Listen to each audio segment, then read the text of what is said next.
Здравствениот персонал во Кочанската општа болница деновиве го редуцира користењето на годишните одмори, но и поради боледување на одредени здравствени работници, болницата работи со намален број на персонал, вели Оливера Цимбаливик, директор на јавната здравствена установа Општа болница Кочани, која додава дека тимското работење е од исклучително значење во вакви услови.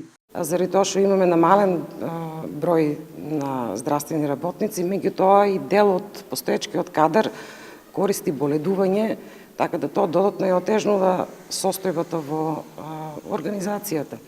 Сакам да напоменам дека заеднички тимски, работиме со итна медицинска помош, со Здравен дом Виница, околу транспортот на пациентите, заради тоа што имаме забележено зголемен број на фрактури како последица на невремето.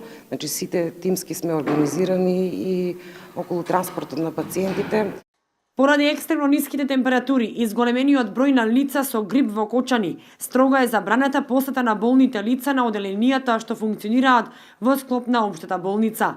Се прави редовна дезинфекција на болничките соби и се постапува согласно препораките од Министерството за здравство, додава Цимбалевиќ.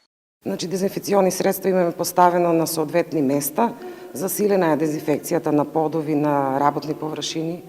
Здравствениот персонал користи заштитни маски и ракавици. Затоплување имаме во болничките соби, медикаментозни на терапија имаме доволно, меѓутоа морам да напоменам дека во периодот имаме забележено зголемена потрошувачка на истиот. Дел од пациентите, додаде Цимбалевиќ, кои што може да се третираат во Кочанската болница, остануваат тука. Оние пак кои што треба да се транспортираат на повисоко ниво, се работи тимски и се препраќаат пациентите во Штип или Скопје.